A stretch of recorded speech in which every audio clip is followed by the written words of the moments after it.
Good morning, good afternoon, and good evening, wherever you are in the world.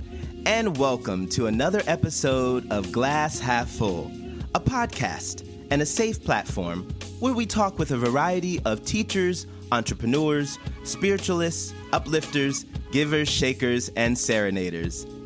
Everyone has a lesson to learn and a lesson to share. Let's use our life experiences to enrich someone's heart, mind, spirit, and soul. Through sharing our experiences, we can be a learning inspiration for one another. I'm your host, Chris Levens. Let's welcome today's guest. Today's guest is Steve Gamlin. As the motivational firewood guy, Steve Gamlin blends back to basics, positivity, visualization, and humor, teaching his clients to see their desired outcomes, understand their why, and build action plans to achieve them via his Vision Board Mastery Program, one-to-one and group coaching, plus live and virtual events. Bottom line, Steve teaches the necessary mindset to identify what your goals look like, feel like, sound like, smell like, and even taste like. Let's give a warm welcome to Steve Gamlin. Good morning, good morning. Hey there, Chris. Hello, hello, hello. How are you this morning? I am doing great. How are you? I'm good. Thank you so much for taking some time out to be a guest here on Glass Half Full. We're so happy to have you today. Happy to be here. Thank you. Yes. Can you tell everyone where you are in the world and what time it is? I am in the Northeast United States where it is currently just after 8 a.m. Yes. How's that weather today? It's cloudy and rainy today, which means I get to do some inside stuff. I was traveling with my wife earlier this week, so I've got a list of stuff that I get to be caught up on. Well, that's good. And we need the rain, definitely. So, Yes. Awesome. Well, we're going to jump right on in. I like to ask all my guests this first question. I believe that our lives are in spiritual design. Can you share your life layout or blueprint with everyone? This is how you grew up, where, your family lifestyle? Yeah, I grew up, I've never really left the Northeast United States. I live in a little state called New Hampshire. My wife and I currently live in a very small town, kind of out in the woods on a dead-end street off another dead-end street. So it's a pretty isolated existence, which I love. But I grew up in a city near here. Great family life. Mom, dad, my sister. Played a lot of sports as a kid. Made my way through school. School was not my favorite thing in the world because when I was 11 years old, I wanted to be a radio DJ, a stand-up comedian, an author of my own books, and a teacher of people, but not in a classroom. Wow. So as time went on from that, your parents say, get a good job with a good company with good benefits and put your head down for 45 years and then retire and enjoy your golden years.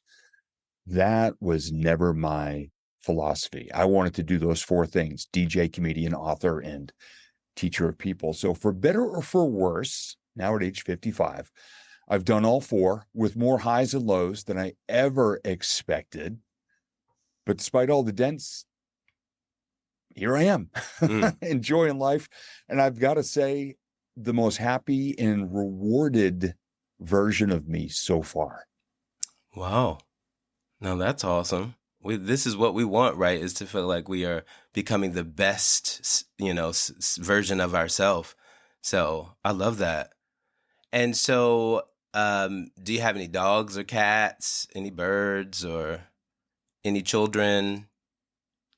No kids. And let's see, we've got birds in the backyard as long as there's bird seed in the feeders. No indoor pets, but if you want to count 3 very fat squirrels who camp out under the bird feeder and a skinnier one who climbs up and knocks the seed out, I guess those would be our pets. Okay. Wow. Okay. We'll take those. The community pets. Yes, exactly. Awesome. Let me ask you, what advice would you give someone who wanted to pursue these fields that you've touched upon? Maybe something that is professional or personal that has gotten you to where you are today? think of why you really want it. And it really needs to resonate so deep in your gut. You know, we get sold this bill of goods all the time by people in my industry, which is part of why I got into this industry. You know, people who just float all these, material rewards of everything. And for me, it's just always been doing something that, in the word passion gets thrown around a lot. You know, you don't have to say, this is my passion, this is my passion. But if it's something that brings you joy, even if you can't do it as a full-time gig, that's okay, but make it a significant part of your life. And it needs to have that emotional reward, that emotional connection. And for me, when I was 11, I just thought those were four of the coolest things I could ever do with my life, and never gave thought to money, about, I could get rich doing this. It's, well, I could have fun doing this. And like I said, for better or for worse, at age 55, here I am, having done all four. So figure out something that's going to bring you joy, make you happy, or feel, rewarded or just buoyed by the emotions. Create it by doing it, even if it's just a few minutes a day, in addition to whatever it is you need to do to pay the bills. Go for it. I love that. Yeah, just go for it. I agree too. Just go. Just do it. So tell us, why is it important for us to see our goals? And I kind of alluded to people saying that, it gets dangled in front of us, the definition of success. And I've seen it over the years. I've been doing this now for almost 20 years and teaching vision boards and visualization for about 16 or 17 years. I see people say, "Oh, Steve, I made a vision board." And I say, "Well, all right, send me a picture." And a lot of times it's what I refer to as the vision board starter kit. It's a Lamborghini, a yacht, a mansion, a private jet, a helicopter, a big honking gold watch, and a bank vault full of gold bars. Go, this is success. And I'm like, oh my gosh. So I'll say, well, okay, what does success really look like for you? Like, what do you mean? I said, well, what floats your boat? Well, this and this and this. I go, do you really want a Lamborghini or a yacht or a mansion or all that? And like, well, I don't know, but I mean, that's what that motivational guru said. So that's why I put that there, so I can aspire to big things. And for me, it comes down to, I'll ask people, what does your goal look like? And then they'll say, well, kind of like this. And they'll describe it to me a little bit, and I'll watch for that smile or that little flicker in their eye and say, all right, they're onto something now. Now I'm really tapping into what they want. And then I'll say, all right, what does it feel like, sound like, smell like, or taste like? And usually when I get the smell and taste, people are like, what do you mean? What does a goal taste like? And I had a guy recently shared a picture of a house he wants to buy. And I said, all right, it looks great. And he goes, yeah.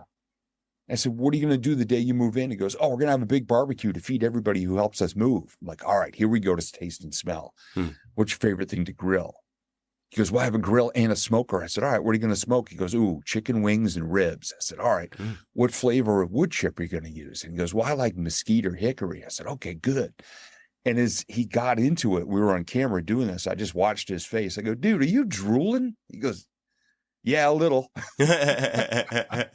So I'm like, here's the goal. It's not just the house, it's the experiences in the house.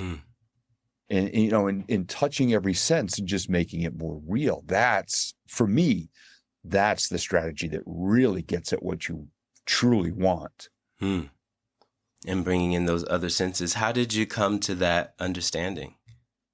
Trial and error. I've screwed up more ways than you can imagine. But that's how we learn, journey. Isn't it? That's how we learn. Oh, exactly. I never bought anybody else's program, and now I refuse to listen to anybody else's program. I mean, 20 years ago, my life was a mess. I quit my radio career, went through a divorce, was tens of thousands of dollars in debt, and had to move back in with family. And I mean, I started in the ashes. And I saw this DVD called The Secret that a life coach had recommended to me. And for 3 minutes out of 98 minutes, there was this guy named John Assaraf talking about vision boards and visualization. He didn't teach how to do it. He just kind of explained what they were.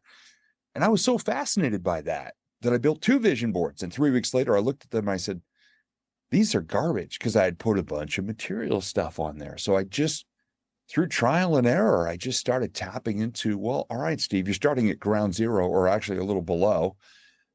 What do you really want? Do you want the same life you had, or do you want to do something different and make a better version of you? And that's where it started to unlock for me. And since then, I've just gotten better at it. And as people started to see me stacking up even the small wins, they asked me to teach them how to do it. So a door opens, and now I get to be a teacher of people. Ta-da! Just like I wanted to be I was when I about was to say, 11. this is what you asked for, right? So But out you of my made your own request notes. made known at a young age. You put out there, this is what you wanted. That secret Yeah. had already, what you had learned as an adult was letting you know you had already done it without knowing what you had done when you were Oh young. yeah, the seeds were planted. Oh, Yes, for they were sure. they Yeah. were already in the ground. So I Yeah. love that. Woo, that's a spiritual design. That's that Yes. layout, that blueprint that we sometimes don't see until later, and we connect those dots. It's like, oh, I've been on this path all the whole time. You know. Mm-hmm. So that's awesome. Yes, we've been hearing the word vision board. I know what it is, but can you explain to everyone what is a vision board? The way I described it to somebody one time, they said, Steve, in one line, tell me what a vision board is. And I said, all right, it's a wall-mounted GPS for the next best version of your life. Wow. It's, you acknowledge where you are now, and then you think, where would I like to go next? And again, people fall right into the material thing. So the way I teach it, and I said, look, it's in 8 major areas of life. And that if that overwhelms you right now, understand all these areas are working together 24/7 anyway. Mm-hmm. So just be aware it's your physical health, your emotional well-being, your relationships, the core values that guide everything you think, say, and do, your faith and spirituality, if that's an important part of your life, which is very similar to core values, but it comes from another direction, Mm-hmm. and your connection with the world in a real way, which has taken a beating the last few years, and then what you do for a job and your money. And a lot of people go, well, that's a lot. And so just remember, they're already all happening at the same time. So Mm-hmm. wouldn't it be a good idea if you actually set even just one goal for 1 year each in each of those areas, and you watch what starts to happen in your awareness That's and in it. the opportunities that are presented to you? You might just amaze yourself. Yes, the awareness. You're right.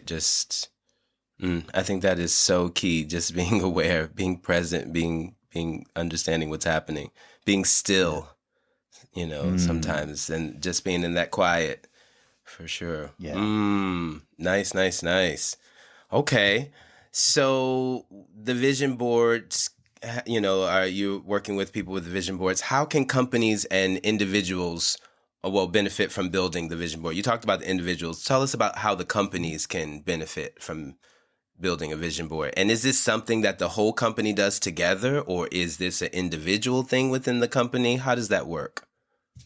What I've done over the years, if it's a smaller company, maybe, a couple of dozen people, 30 or less, or sometimes it's a team or division within a company, is I'll speak with the leadership and I'll say, look, do you have goals for your team? And they'll say, yeah. I said, all right, how important is it that they grow personally and professionally?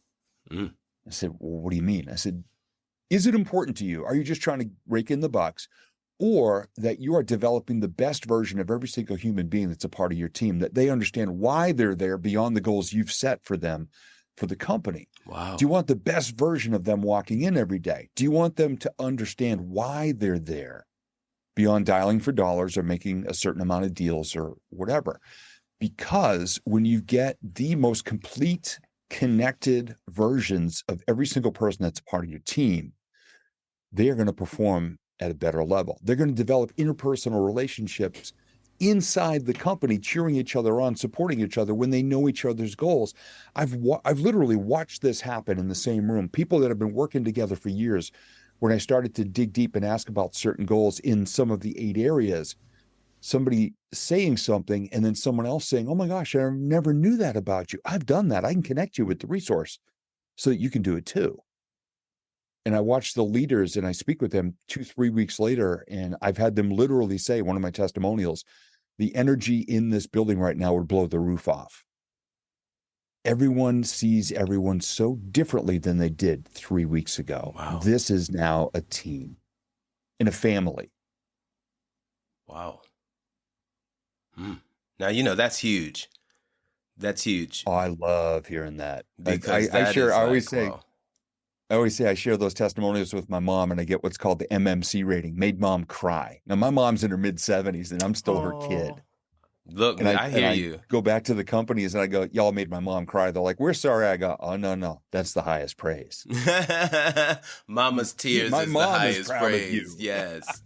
I know that's right. Yes, mama. Yeah, I love it. Yep. Oh, that's great. Wow, so powerful. I mean, I would have never thought about the individual, yes, but the companies, how great is that? And you're right, people Yeah. start working on one accord. We have, we're on the same flow in the office. Like everybody's achieving, working towards that same, because there's a lot of individuality happening in a group office or even on a team, Hmm. or a few people work well together and, the third person doesn't work well with the other two. There's always this discord which I hear, but, this is great. Wow. Do you find that the companies are able to maintain this? From my observation, yes, Wow. because there's an energy shift. And like you said, there's always those people out there who just don't mesh with that energy. And that's okay. They're, the lone wolf, I guess the wiring. And that's okay because I'm not looking to create this big kumbaya hippie asylum where everybody just hugs and does that all day. But even the little shift of those people who want to be on board with that, I mean, you can't be around that, in my opinion, and have it not impact you in some way. Hmm. And even the hardest of facades can look around and see that, this motivational speaker guy isn't coming in just preaching hippy dippy hugs and happiness, that there's actually real science to everything I teach. I just don't teach it in a scientific way. Nice. And they feel it and they see it. And overall, over time, as long as people stay committed to creating that energy and that environment, yeah, I've got people that even, well, this December is going to be my 16th year in a row with my longest running company family. And they Wow. invite me back year after year. And I say, well, you got the Congratulations. video from every year. And the CEO, Mother Goddess Jen, says, there is nothing like having Steve Gamlin in the room. We're going to keep bringing you back every year because we've got new people and we've got veterans who need, a little reminder once a Hmm. year. So they just keep bringing me back. I love that. I know that. Well, hey, why get rid of something when you know it's working? You Yeah. want to feel like we want you to stay because you're learning still. You're bringing in new information and things are still growing. So, Yeah. oh, that's awesome. That's awesome. You sound busy. It is busy. We're still rebuilding after the pandemic. I in addition to being a speaker and a coach in the Vision Board Mastery Program, I also owned a DJ business for about 28 and a half years. And Oh, when the wow. pandemic hit, it pretty much demolished both Hmm. businesses. So after honoring all of the DJ events, I closed that business down. And I've just been focusing on rebuilding, getting back on stages, getting my message back out there, and delivering virtually now and creating a new webinar series and a brand new coaching group platform. And so we're putting it all back together still. You don't Hmm. just snap your fingers and say, hey, here it is. I'm still learning and I'm surrounding myself. Unfortunately, I lost one of my coaches and mentors during the pandemic. Oh, I'm sorry to And hear so that. I've now, thank you. I've now invested in different programs and different coaches and mentors and a better business mindset of my own Hmm. to put it all back together. So I'm real excited about the trajectory that we're on right now. And that's awesome. When things are broken down, we are able to build them up even stronger than they were before. Mm. So therefore this is definitely, it sounds like things are on their way and moving in a great direction. So we look forward to hearing more about that definitely in the Yeah, future. one of my earliest stage stories was called "Some Days Your Phoenix Rides a Pogo Stick" because every time I came back from a challenge in life, people go, You say "Steve, he you're like can't the fly mighty today. He phoenix." not flying Oh, I today. know, right? Like you're the mighty phoenix. And I said, no, Hollywood has ruined it. Hollywood movies, the hero stumbles and he falls down in the ashes, but then he rises up and the clouds part and the music swells and the angels go, ah. Yes. And all of a sudden the hero's fine. And I just looked at somebody one day when they said that. I go, dude, my phoenix rides a pogo stick. I've fallen back into the ashes and burned my tail feathers so many times. But every time I come out and I fly up and I rise, my tail feathers grow back. The colors are more beautiful. They're stronger and I can fly higher.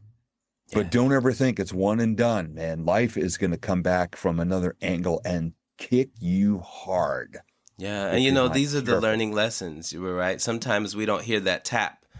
Sometimes we got to get that push or shove because we didn't catch the signs beforehand. But, you're right. Life, it's not a one-time deal, but this is how we grow. This is how we step out of our comfort zone, and sometimes life pushes us there and the events push us there faster than we're expecting. But you're definitely right about that. For sure. And that which doesn't kill me gives me a great story to share on stage. So, people sometimes ask, they go, Steve, how do you make up those stories you say on stage? And I just stare at them and I tilt my head like a puppy and I go, really? Have you not been paying attention? Because that which doesn't kill me gives me a great story to share on stage. And somebody asked me one time, what do you love most about speaking? I said, I now get paid to tell stories about the things I did in my life that people used to call me an idiot for doing. The dumbest things I ever did are now what people pay to hear me talk about and how I recovered from them. So I'm grateful for all those decisions. But look, you wouldn't be able to talk about it if you hadn't gone through it, right?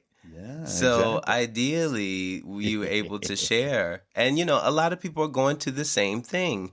And, we need somebody who has understood and feel like I'm still here. It hasn't killed me.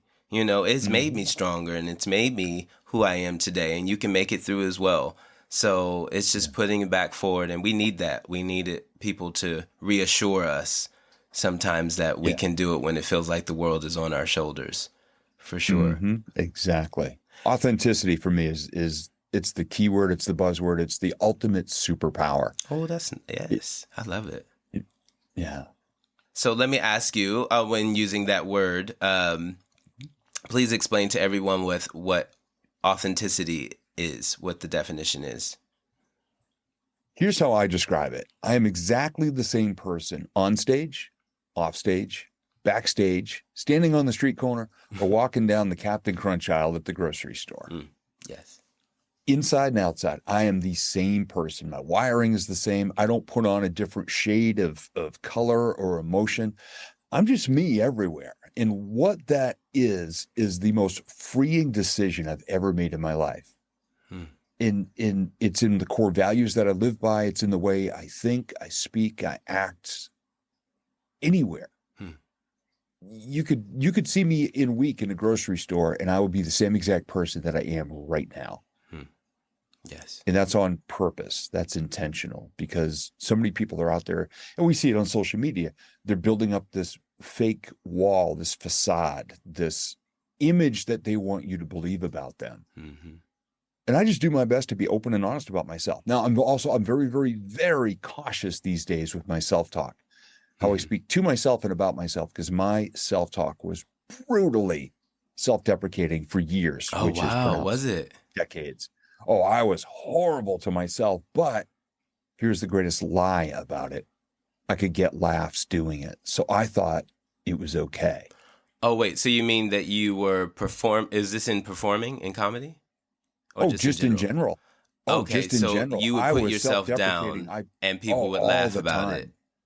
Yeah, they thought it was funny. Okay, so you were doing this in public on purpose for people to... Were you doing it on purpose for people to laugh? I was just thinking that was really who I was this pathetic excuse of a guy who just kept screwing his life up over and over, who was a mess, who had no confidence, and spoke very poorly about himself to get laughs. And even in my own mirror, I mean, gosh, after I blew up my life 20 years ago, radio and my marriage and any shred of financial stability, if you read my journals, I referred to myself as Hurricane Knucklehead, Category 5. I mean, Wow. I blew everything up. And I spent another decade after it happened beating myself up over it. Wow. Until a friend called me out one time after I got off stage at his event. I spoke all 3 days. And on the third day, I was running out of material and I was in a foul mood. And I just went on this self-deprecating rant and I demolished myself on stage, thinking I was doing okay getting laughs. And at the end of it, he pulled me aside and essentially staged an intervention. He goes, brother, if I ever hear you talking about yourself like that again, on stage or off, if I catch you doing it, we are done. We will never do anything together again. And you're out of my life.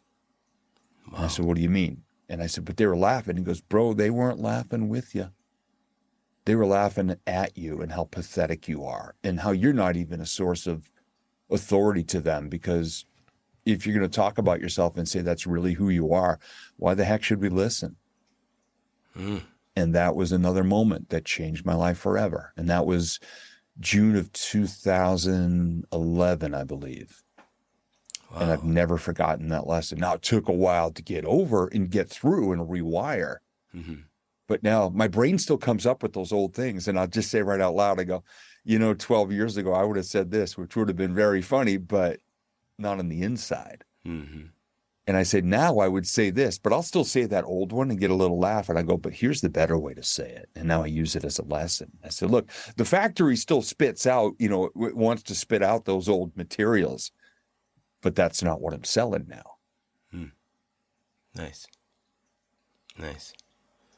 Yeah, we have to reprogram ourselves and reprogram our thinking as well. Yep. Oh, man. Yep. Can I ask you, why is it critical to know the why of what we want in life? The why it's something I describe. It's the gas in your tank and the spark in your cylinders. It's what's going to keep you going when life throws an obstacle in your way, or when somebody tries to tell you, no, that's not what you want. This is what you want. When your why is strong enough, when you have a deep emotional gut level connection, you say, I want this. And I'll ask why. Because this. Okay, go a little deeper. Okay, because this. And I had a dear friend of mine, this is probably around 2005, asked me, why'd you become a speaker? I said, because I want to motivate people. He said, why? I go, because people need to be motivated. He goes, you don't sound real sure. And he says, well, okay, why did you decide to become a speaker? And 17 whys in, with tears coming down the sides of my face, I said, when I was 24 years old, broken, depressed, living on my grandfather's couch, my friend Danny asked me why I never followed my dream of being on the radio. And what it came down to is I didn't know what to do, how to pursue it. And I didn't have any confidence in myself to do it. And something in him asking me why, I went and did it. And I went to school in Boston for 8-week program. Wow, nice. Got an internship at a rock station that we grew up listening to. I mean, not even paid, an internship. And I drove to Danny's house because I hadn't seen him in a couple of months. And he said, where you been? I said, radio school. He goes, did you get a job? I said, well, I got an internship. And I told him the station, and he was so happy and he was so proud. And of course, I got the I told you so speech. Of course. 3 weeks later, and 3 weeks later, Danny passed away. Oh, no. He'd had cancer twice. Oh, my gosh. And it came back very quickly, and he passed away. And I was there with him. And I worked 15 years worth of hours in 10 in my radio career, and I started a DJ business on the weekend. So I was just exhausted and falling apart and just frazzled. And I walked away from my radio career. But I remembered that someone believed in me when I didn't. And I wanted to be that person for other people. So I decided to become a speaker. And the guy that asked me that question with tears running down my face says, good. That's the answer I was looking for. Don't ever forget it. Wow. So as hard as things have ever been over the past 20 years, I always remember my mission is to help somebody believe in themselves when they don't, and to be to them what my friend Danny was to me. And I'll never, ever forget the why. Part of my why is being on this show right now, because somebody out there is in the shadows where I used to be, and something you or I share together could inspire that person to believe in themselves and at least take one step to follow their dream. Wow. You said it. And I would give the same answer in the Captain Crunch aisle at the grocery store, because I've had amazing connections with people there. Now that is cool. That is cool. Really? You've been strangers? Oh, yeah. Yeah. If I see a stranger who might be looking like they're a little down or something, I'll pay them a compliment or just say something or say, hey, I hope you're having a great day. And they Oh, look at me nice. funny. I say, look, I'm part of a group called Beach Bum Philanthropy. It's a nonprofit my family and I have. I said, we're just trying to add plus signs to the world every day. And I think that is the coolest hat I've seen all day long. I couldn't pull it off, but you look marvelous. And I'll Oh, walk nice. away. And they think I'm the weirdest dude in the store, but they're smiling. Mm-hmm. And if I see them a couple aisles later, I'll look at them again and I'll just give a thumbs up. I don't even have to say anything. A thumbs up and they smile again. I'm like, oh. And I look up and I just go, all right, God, I was supposed to be here. I get it. I get it. Okay, we're good. I love that. Yes, yes. And you know, hello is for free. All of that is, Hmm. there's no cost to just Yeah. share that, to give a smile and throw a hand up and say hello. My mom is this person, my sister. I'm like, do you know her? She's like, no. You know. Yeah. Oh, my wife always says, she goes, can we go anywhere that you don't know somebody? I go, I didn't know that person. You talked to them like you known them forever. I said, well, they just looked like they needed a smile. That's all. Oh my It's gosh. okay. It's so easy It's true. to just look around wherever you're at and ask yourself, how can I leave this situation a little better than I found it, even in the simplest way? Hmm. And some people say, well, I don't have money to be kind. Well, I don't recall saying it took money. Next time you go to the grocery store and you see a carriage that somebody left behind, instead of getting mad, why don't you just return it to the corral or the store? Or if you see somebody taking the last grocery bag and putting it in their car and their carriage is empty or just about empty, why don't you just shout out from a safe distance, excuse me, would you like me to return that for you? I'm headed there anyway. Hmm. I've never had anybody say no. I've always had everyone smile and say, oh my gosh, that's wonderful. Thank you. Hmm. That's And it. that's it. That's all. That's it. Plus sign, plus sign, plus sign. And by the way, I'll never run out because I own the factory. We can make some more. My brain and my heart and my body, man, that's the factory. And the attitude and the core values I have, they just work overtime to just keep that energy going because I never know who needs it. Mm. And what it usually comes down to is I needed it that day. Wow. I love that. Yes, paying it forward, just doing it, doing it. Mm-hmm. That is so awesome. That is so awesome. Wow. I wanted to ask, where did the phrase motivational firewood come from? Yeah, another perfectly timed moment and a perfectly placed person in my life. There's an association called National Speakers Association. Okay. And here in New England, in the Northeast US, there's a chapter. And somebody told me about it. And they said, hey, Steve, you're becoming a speaker. Why don't you go see what they're all about? Because they've got all these powerful speakers and educational programs. So I went down. And all of the members had these beautiful lanyards with a nice name tag all printed out with their the letters after their name and all their achievements. And I go to the guest table and there's one of those blue things that said hello, my name is, in a Sharpie. So I just wrote Steve and slapped it on me. And a gentleman named Don says, hey, Steve, my name is Don and welcome. What brings you to us today? I said, well, I'm becoming a speaker. He goes, oh, okay. What sets you apart? What makes you different or unique? I said, well, I want to motivate people. He goes, well, Steve, we all want to do that. So what makes you uniquely you? What's different about you? And he was so patient and so gracious. About a 3 to 5 minute conversation of him, again, like my other friend asking why, getting to the deeper thing. I said, Don, if somebody's coming to hear me speak, it means they've got a spark of something in their heart that they want to improve in their lives, but maybe they don't know how to do it. And if I share a story or a lesson or a tip or a tactic or a strategy, and it inspires them to go for it, I said, they got the spark, but it's kind of like I handed them a piece of motivational firewood. And he snapped his fingers and he goes, do you know anything about trademarks? And I said, no. And he said, that's really cool and unique. And I love that approach. I've never heard anything like that before. He goes, but you know what I love the most? Your face just lit up when you said that. He goes, young man, I would pursue that. And I shelled out, I think, about $1,250. And I've owned the trademark motivational firewood ever since. And it's still the Oh, wow. core message of my business. You know, I can't change your life, but I can maybe encourage you and give you a little guidance for how you can change it and to help understand what you really, really want in your life. So that's been the brand ever since. Wow, that's awesome. I love that you own it too. That's pretty cool. Yeah.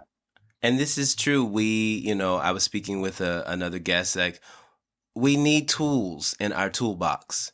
We need to be able, when situations arise and things come forth, that we have the tools in our toolbox to handle them. And, this is what you are giving people and teaching them about things that they are able to use when you're not around. They can't be like, what would Steve do? I mean, I guess they could, but in the end, you're giving them resources for them to be able to use. And I think that is the most important, that people can walk away with understanding, having a better understanding about themselves or the situations or how to get around those situations or get through them. So yeah, that is huge. That is huge. Wow. Okay. Thank you for explaining that. I was like, oh, that's pretty cool. Motivational firewood. I'm like, okay. Is that burning? Are we burning the wood or what? And sometimes people go, wow, that's really cool. And then they pause and they go, okay, so what does that even mean? And then I explain what I just explained to you and they go, oh, I said, yeah, because and you just said something really important, Chris, talking about who they are in the process and what they bring to it, because I'm so sick and tired. There are parts of my industry that I just can't stand. I'm so sick and tired of people getting up on stages with the lasers and the fog and the thumping bass and the music and the rah, rah, rah, buy my stuff mentality that it's all these people who just keep pimping out their super secret formulas in their programming. And then, of course, escalating the investment you need to make just to get results in your life. And hey, people can hear me for free today. People can hear me for free on social media. People can hear me for free sometimes in webinars. And I just want to give as much value as possible and help people to understand that it comes down to them and what they want. I can't say what's best for you. I can't say what success is in your life. Somebody asked me, Steve, what's your dream car? I'm like, a 2023 Honda CR-V. And they laugh and they go, really? You don't want a Lamborghini? I'm like, dude, have you seen my driveway? You come in anything more than 12 miles an hour, you're going to bust the nose cone off a Lambo. Our driveway is sloped. And plus, you can only drive it like 3, 4, 5 months a year where I live anyway, because I'm not taking Lambos don't have snow tires. Sorry. Oh, yeah. But see, a car like that has never meant anything to me personally. I mean, they're beautiful. They're gorgeous. Hey, great. I've got friends that have, I got a great friend of mine who's got a McLaren, which is a super high-end car. But it's not what I want. My 8 areas of success look different than yours, Chris, yes, and anybody who might be listening. But what I encourage people to do and do my best to educate people as to how to figure out what those things mean to them so they are more connected. You're right. I think it's key knowing what we want, and we need to know self to be able to answer that. Which means we need to go within and do a little work to be able to do that, and have the tools to be able to do the work and and have a positive outcome. Definitely. Nice. Yeah. I mean, what I've created is a toolbox, not a map. And I love that you said to have the tools. That's all I create. It's like the old party game Mad Libs, where you fill in the words. That. It guides you. I have it, and it tells your story. See, you have to put in your own words. I can say with regard to your physical health, what your goals are. You need to come up with the adjectives for what you want your physical health to be. I can't tell you need to weigh 182 pounds, have 8% body fat, and all this. You need to figure out what it is you want to look like or how to describe your physical health, and then to know why you want that level of physical health. I'm 55. 2 years ago, I weighed 247 very soggy pounds. I was drinking an extremely tall rum and Coke every night to relax. I hadn't been to a gym in 3.5 years. I was not sleeping well. I needed a CPAP machine because I would stop breathing 6 times an hour in my sleep. Wow. And I did not look good. I did not feel good. I did not like what I saw in the mirror. And I was scaring my wife every time I stopped breathing in the middle of the night. Wow. And on May 4th of 2021, I invested in being part of an organization called Apex, which is based in Dallas, Texas. And it's a whole bunch of hard charging, mostly entrepreneurs who are fiercely into creating the best versions of themselves. Nice. Haven't had a drop of alcohol since I started exercising that day. And now I weigh, this morning was 222. So I'm down 25 pounds total and have maintained. And I get up at 5:15 every Monday through Friday and I exercise. I will pedal close to 3,000 miles on our Peloton cycle this year. And I am feeling good. And people say, well, Steve, why do you want that?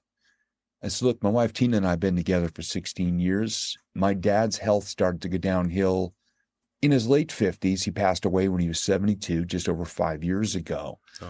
I said, look, when we're 72, I want to be holding Tina's hand walking along a beach. I don't want to be holding her hand walking into a series of doctor's appointments. So every day when I get up, I don't even hit the snooze button. I get up, the alarm is shut off within 5 beeps. I count 5, 4, 3, 2, 1. When I hit 1, both feet are touching the floor. I lean back, kiss my Tina on the cheek. I get up, go in the bathroom mirror. Our lights are blinding. So out of the very tiny corner of one eye, I look in the mirror with a huge smile and high five myself. And in my head, there's already an amazing classic rock song playing. I am rocking out in the span of time that most people don't even realize the alarm clock is going off. Wow. And all of the steps I just said, I've got to give attribution here to a speaker named Mel Robbins, who has 2 lessons, the high five habit and the 5-second rule. And I've adapted both of those into the habits of my life so that I can see myself in our 70s and, hey, even 80s, me and my Tina walking on a beach holding hands, not having to go to the doctor all the time because we didn't take care of ourselves. Nice. Now, is Tina doing the same thing? How I teach.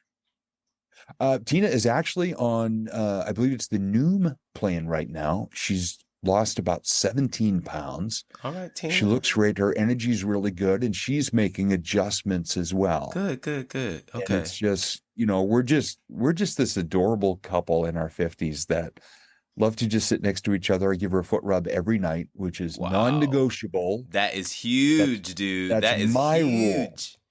That's my rule, that it's non-negotiable. Wow, you're putting a lot of men, people will look at their husband and be like, are you serious? Like, wow. I love it. Now, we're talking about like 5 minutes. How long are we spending on the feet? Well, I started giving her, a foot rub with my hands. Okay. And I injured my hip right after I started working out like 2.5 years ago. And now I've got one of those massage guns for my hip. Okay. And one night when she wasn't looking, I took the massage gun and I hit her foot with it, like that. And she laughed and she goes, oh, wow. She goes, that feels really good. I go, so do that instead of my hand? She's like, what do you mean instead of? So now my hands giving her a foot rub is like the opening act. And then the massage gun. Oh, Tina's spoiled. Tina is spoiled, honey. Oh, snap. Okay. And it's hysterical. I'm the one that says it's non-negotiable because it's my goal is to give her a foot rub every single night because I know she appreciates it and I love it too. So sometimes if I'm sitting on the couch, if I'm on my laptop, if I brought my, some work downstairs to do, and I'm typing away, ignoring her, a foot will come in gently into my periphery and then wiggle the toes. And I start laughing so hard. She goes, oh, just reminding you I'm still here. And I start laughing so hard. And it brings me back into the moment. And, some guys would think, oh, it's nagging. And some women think it's like, oh, you should do this for me. This is just the attitude. Our relationship is not 50-50. It's 100-100. Yes, I love that. I say the same. Yes, we're not half a person. Yeah. The 50-50. Come on now. Yes. And I mean, from the early 2000s, when I blew my life up, I told myself, I said, look, one of my goals is to only fall in love one more time. I'm not a player. I never have been. I'm the most loyal dog on the planet. But I said, look, I got to learn a lot from my marriage that fell apart. I got to be more open, be more honest. And not that there was lying, but I was a person when there was conflict, I used to just shut down and be real quiet. And that did not serve me well, because when the cracks finally showed in our marriage, it just blew up and fell apart.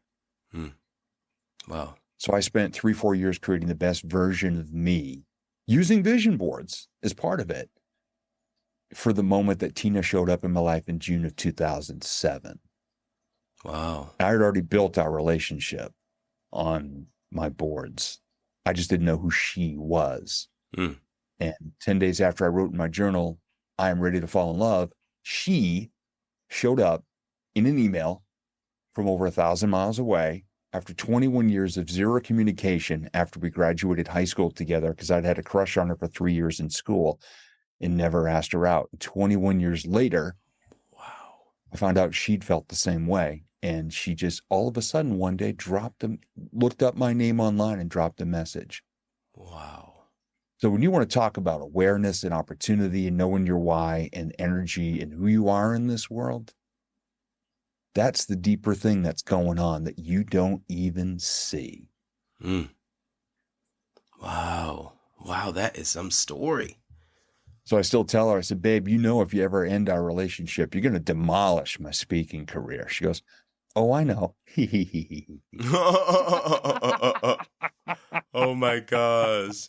As she wiggles her toes. Oh my gosh. And I laugh so hard every time we have that conversation. I just love laugh. it. And That's I say, so I love great. you. And she just looks away and she goes, I know, which makes me laugh even harder.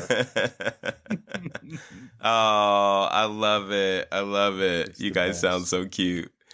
It's the best. Yes. So I had a question. We've been talking about the vision board. So I heard that you created a t-shirt that said friends don't let friends go to vision board parties. Yeah, exactly. Tell us about that. What? Now I'm like, wait a minute. He's been talking about the vision board. Paul's like, what is this t-shirt about? Yeah. Well, what it is, and if you think about it in the world of goals, there's New Year's resolutions, which people set at the beginning of the year, and they're usually not deeply rooted. A lot of times they're broad brush, like, what's your resolutions? Oh, I want to look better, feel better, and have more money. Like, oh, okay. I mean, there's not a lot of detail there.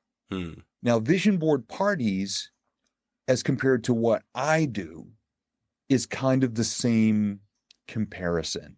See, vision board parties, a lot of times you see them online, hey, we're having a vision board party. We're going to have wine, cheese, crackers, scissors, glitter, glue sticks, magazines, poster boards. I've never heard of this and people before. Get together. Oh, really? Oh, no, it's a big thing around the beginning of the year. People have vision board parties. It's probably an American thing because it's not happening here in Japan. It could be. Oh, okay. Wow. It probably is then. And it's, some people get together and they just bring a bunch of magazines and they talk and they maybe have a glass of wine and a little bite to eat and they're cutting up magazines and they just kind of slap pictures on a board. But in my opinion, I mean, does it have some value? Of course it does, because it semi-engages the universe or whatever you choose to believe in. But you're not doing the introspective work. You're not evaluating where your life is in those 8 categories right now. You're not really defining exactly where you want your life to look like, feel like, sound like, smell like, taste like, be like. Even a year from now. Some people go, 20 years from now. I'm like, all right, it's okay to have long-term goals. How much progress could you make in 1 year? What work do you need to do to put the first bricks in the foundation of that? Because I don't want people to step away and go, okay, in 20 years, I'm going to have this and not have a clue about where to start. And so the reason I say that about vision board parties is it just doesn't go deep enough. There's not enough focus on not just what you want, but who you need to become in the process, how you need to become aware. The why is not there yet. So that's why my program and the way I speak and the way I coach and the way I do things is a much more deep diving thing. And I've had some people, even at the company that's hired me now, this will be my 16th year. Some people come in every year and they they go, oh yeah, I already gathered pictures and this and that. And then I get up on stage and I'm explaining. And almost every year I hear in the background paper crumbling and somebody going, ah, crap. Like, I didn't really want that. Like, I thought I wanted it and I brought it in advance and I didn't really want that. And somebody will come up to me afterwards and go, I don't know if you heard me crumbling my paper and throwing it away. I go, oh yeah, you're the oh crap person. And they just laugh and they get embarrassed. I go, no. I said, that's a good thing. I'm glad you listened. And I'm glad you understand that you deserve better than what you thought you wanted. Mm-hmm. So that's why, vision board parties, I make fun of them. They're not 100% useless, but I don't think they're the best investment. It's just a general touch on it. Mm-hmm. They're not going deep into it to do the work, but yeah, it's more of an arts and crafts project than it is it's more of an arts and crafts than a wall-mounted GPS for the best version of your life. I love that definition of it. That is so classic. Thank you. Classic. Yes. So I wanted to ask, where do you think The Secret failed, in your opinion? You spoke about it earlier. You said that it has come in to change. It changed your life. Yeah. So where do you think that it failed? The biggest thing for me, and I never read the book version. All I had was the DVD version. And I've watched it easily a dozen times. It did a really good job of giving a bare bones description of the law of attraction and how it works. Mm-hmm. But for me, in the DVD version, they had a character of a genie in a magic lamp. And all it said over and over was, your wish is my command. Oh. And for me, that's too simplistic and too basic of a way to engage the law of attraction. And what I saw happening because of that is people, now we've got a lottery situation right now where it's up over $1 billion again. And I see people saying, I'm going to win the $1 billion. I'm going to win the $1 billion. I'm going to win the $1 billion. And I said, what are you doing? They go, I'm going to win the $1 billion. I go, did you buy a ticket? No. I go, then what are you doing? They go, I'm manifesting it. I'm going, no, you're not. Oh my Look up the definition of manifest. To manifest something is to make it happen. Yes. To be a part of the process. You want to manifest something. You're not just wishing and praying for it. And they say, but I'm going to help the homeless if I win. I go, well, now you're just bribing God for lottery numbers. That's also not how this works. Lord, you I'm see going to those help the people in line at the homeless. 7-Eleven to buy the tickets, and there's the news reporter going, what are you going to do if you win? I'm going to help the homeless. And of course, no, they don't win, and they probably don't help the homeless. So I said, look, you got to be a part of the process here. And for me, that's where The Secret really missed an opportunity. They didn't stress enough. Now, they did say a little. They didn't stress enough the part about taking action and being aware of opportunities and seeing the steps. Mm-hmm. I believe it was Martin Luther King said, you only have to see the next step. You don't have to see the whole staircase. Now, I may have got the words in the wrong order, but I want to give attribution. I believe that was Dr. King who said that. With The Secret, people just thought, oh, if I just wish for it, it'll happen. Okay. That's where I feel that they missed an opportunity to really educate people. You should talk to them. I would just send them a message, especially if you felt so powerful, just to see what people had to say, Yeah. about that. You never know. Right? And, I agree. You never know. That's actually a good idea. I've never reached out to them. Because then, it makes sense now that you've explained it well, that they probably get the understanding too. I don't know, just something to throw it out there. You're doing a lot. So if you get some free time and you feel like you don't have nothing to do, then hey, you never know. I mean, that's how I got on Oprah's radio network 4 times talking about me and my Tina, because one day Oprah was on my vision board. She should be on the vision board starter kit, because if you've ever written a book, I've written 4. If you've ever written a book, you want to connect with Oprah. Oh my gosh, she's a huge book reader, her book club, all of it. Yeah. You just, I mean, anything. My gosh. Yeah. Yes, Oprah. So one day I looked at the board and I said, well, I'm looking right at one of my old boards now across the recording studio here, and there's Oprah right there on it. And one day I looked at it and I said, well, Oprah, you haven't, reached out to me yet. So if I want to actually manifest this, I should probably be the guy who takes action. So I went to her website and it said, hey, do you know, this was around 2000, 10. Hey, do you know that Oprah has her own channel on XM satellite radio and all of her friends have their own shows? I didn't know that. So I I didn't know clicked that. on it. And one of them was a guy named Michael Lozier who wrote the book, The Law of Attraction. So I clicked on his. Hey, we're looking for guests. Oh. So I clicked on that and it said, in 250 words or less, describe your greatest law of attraction success story. So I told in 250 words or less the story of how Tina and I met or reconnected Nice. and fell in love. And within one business day, I got a phone call from the producer of the Michael Lozier show. Her name is, and she's from the UK, so I'm going to say her name like she does. Lola Vanderpoy All right, Lola. reached out and said, Michael would love to have you on his show this Thursday. If that's amenable. I said, Lola, I don't know what amenable means, but I'll be there. And she started laughing. And I did the show. And 3 other show producers reached out and said, we love your story. Would you like to be one of the callers, call-ins on this other show? And I wound up on the network 4 times telling our story. Wow. Honey, Tina is famous. Oh, The world knows Tina. We don't know what she looked like, but we know Tina. We know her. She like, look, if she go anywhere, we're supposed to be like, Tina. Oh, Yelling her out. She hears it. She gets so embarrassed and she turns bright red and rolls her eyes. And I always say, we're going to be on one of Oprah's TV specials someday. She goes, oh, I don't know about this we thing. I said, well, you got to be there. You're famous. She goes, well, I'm going to wear a paper bag. I said, you can't, no, babe. she You're can't the do cute that. one. No, Tina. No, honey. Go ahead and get you that nice outfit you've been waiting for and go ahead and get gussied up. For sure. Yep. That's awesome. I love that. That's so hilarious. Nice. What a good story. I wanted to play a little game with you if we could. Of course. It's called Would You Rather? Mm-hmm. So I'm going to ask you a few questions and you just give me your opinion about what you feel. Sure. Would you rather have a pig nose or rabbit buck teeth? Rabbit buck teeth. Okay, why did you choose the rabbit buck teeth? Because it's easier to fix. Oh my gosh. I guess true, right? When you think about it, we wouldn't really see it until you opened your mouth. Yep. Compared to the nose, which is there present for sure. Exactly. Nice. Would you rather have gills and fins or claws and paws? Claws and paws.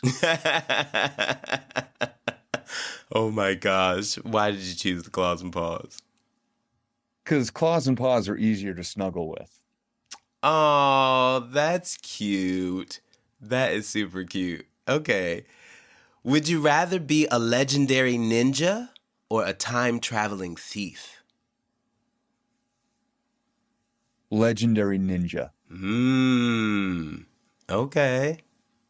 Why did we choose a legendary ninja? Because being a thief violates all of my core values. Oh, and okay. I would not want to live in existence like that. Okay, that's understandable. Yeah. And ninjas get to wear cool black pajamas, and that's kind of cool too. Oh, wow. Yeah, that's cool. Black pajamas. That's hilarious. They do look like their pajamas, though. Would you rather be president of the world or own the moon?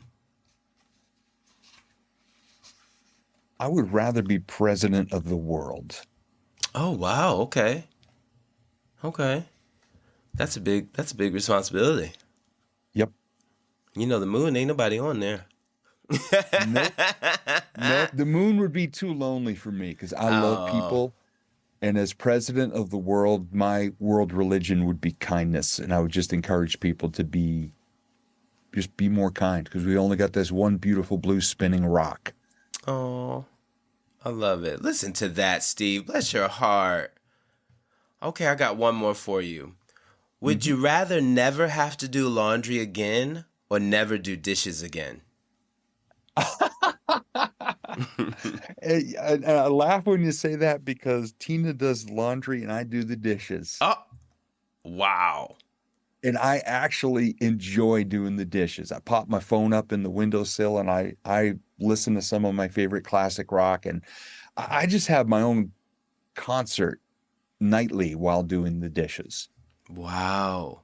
So I love doing the dishes, and Tina doesn't let me near our washing machine. She goes, no, no, no. She goes, I get it. I'll get it. I'll get it. I'll get it. Uh-oh, you must have done something crazy one time. She was like, No, actually, no. She just enjoys doing the laundry, and Okay. she does such a great job. And I enjoy doing the dishes. I love that. Well, it's nice when they're enjoying their part of the work that needs to be done in the home. So that's great. That's great. What a great question without me knowing. That's so funny. I love that. That was perfect. That is hilarious. You have to tell Tina about it. Please let her know. Oh, definitely. Definitely. For sure. I like to close with this final question. Is your glass half empty or half full? Oh, mine's all the way full. Yes. On purpose, with purpose. It's not always easy. Mm-hmm. Has it ever been almost empty? Yeah. But I always look at it and go, well, at least I got this much. I know that's so right. I got something. I like that. Awesome. Thank you so much. Do you have any final thoughts for our listeners? In the words of Super Teddy Maximus, who was a dog that Tina and her mom adopted, he was a rescue. And I spent 11 years, according to my mother-in-law, pimping him out and making him famous. He wrote his own book. What? And tip number 2 from Bust Out of Your Crate, Super Teddy's top 20 tips for people to be as happy as dogs was this. Wake up every day and wag yourself happy. Meaning, when you get up in the morning, put something in front of your eyes, in your ears, in your mouth, something healthy, or something that inspires you into your soul. On purpose every day. Start off by intentionally putting something positive in you. And just wag yourself happy, like Super Teddy said. Because too many people get up and they focus on the negative every day. Mm-hmm. So that is my advice in the voice of a little 9.5-pound Yorkie Pomeranian rescue. Wake up every day and wag yourself happy. I love that. Nice. Awesome. Can you tell everyone how they can reach you if they're interested to find out more about you? You sure can. Nice and easy. Everything I've got is at stevegamlin.com, and that's GAMLIN, stevegamlin.com. Excellent. Excellent. Thank you so much, Steve, for your time today. You really gave My it pleasure. to us. Thank you, Chris. I could talk to you all day long. This was amazing. Thank you. This was really appreciate that. Very generous gift, and I appreciate it. Well, we appreciate you giving back as well with all these great tips and points and tools to put in our toolbox that we can continue on to be able to use to live better lives and just pass that on to other people, sharing this information. And I think that's awesome and key. Thank you for your testimony and your time today. We really appreciate having you as a guest here on Glass Half Full. Thank you. My pleasure. Thank you. Yes, you take care. Have an awesome morning. You too. Thanks. You say hi to Tina for me, too. Oh, I sure will. And she'll roll her eyes and go, what did you say? I know, right? You're like, yes. I talked about you. Yes. Oh, yeah. I'm a fan of Tina already. Definitely. She knows. For sure. She knows. Awesome. You take care. Have an awesome day. You too. Thank you, Chris. Thank you. Bye-bye. Bye. And thank you to all our listeners listening in to another episode of Glass Half Full, a podcast and a safe platform for everyone to share their life experiences. Once again, I'm your host, Chris Levens. Please subscribe, follow, and rate this podcast on Apple Music, Spotify, and YouTube for more learning experiences. Until next time, know you are blessed. See ya!